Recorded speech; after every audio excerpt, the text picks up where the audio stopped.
Hey there, it's Laurie of lauriesmith.com.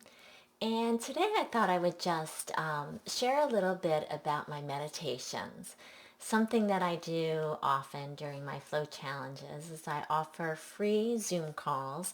And these are 15-minute pop-ins usually, and it may vary from challenge to challenge. But where I guide the community or group or whoever shows up in guided meditations. And I very much tune into my intuition as I do these. So I give people an opportunity to tell me what's going on with them. We check in about how our own processes with flow are going. And then I ask people just to share if they have symbols or things that they find useful when they do meditations to help them get into a deeply relaxed state. And there are so many ways that we can achieve an altered state of consciousness or an altered experience. And flow is one. And what I love about flow is we can get into this state, this altered state, and connect with our truest selves, our egoless self, through action. And I don't know about you, but life is so busy, and sometimes my mind is so busy, and my to-do list is so full, and I'm going from thing to thing, that getting connected with my truest self through activity is often the most accessible way. But there are other ways too. So many other ways. And a lot of what my book is about, if you aren't familiar with it, it's called Lead With Me, A Creative Path to Finding and Following Your True Voice. It's filled with prompts and activities, some of which are creative that are designed to help you sort of drop into a flow state, but others are meditations and offer other ways to connect with your true voice as well. And we can experience flow doing pretty much anything. I mean, the most common form of flow, the most common flow activity that was reported in the initial research all around the world was reading.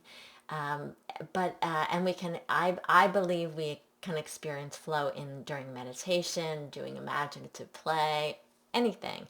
But there are other forms of connecting with an altered state that aren't as active, like meditation.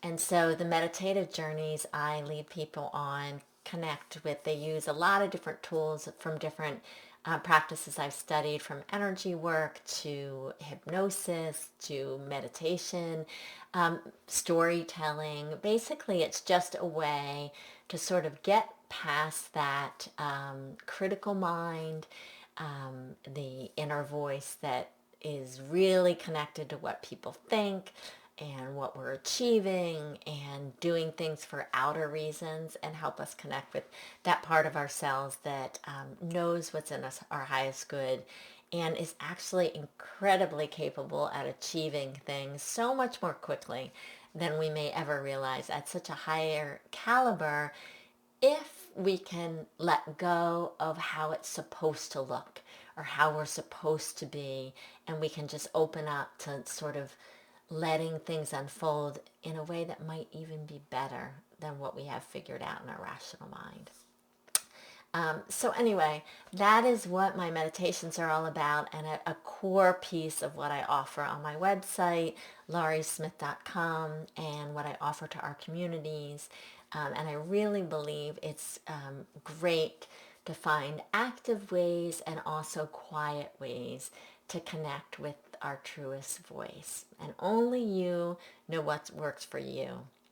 So there's no right or wrong, nothing I recommend in my book, on this channel, in my podcast, in my videos, do I think is the be-all and end-all way. All I'm trying to do is create an invitation and support for you to discover what works for you. And I would love to hear as you experiment with the things that I offer, or your own flow practice. I would love to hear what works for you, because I believe we all learn from each other. So thanks for coming. If you want to know more about me or get to know me a little bit more, you might want to check out my video, My Flow Journey. tells a little bit about sort of my very first experiences with flow. And check on back next week because I am posting videos every single week. So I'll see you here then. Happy flowing.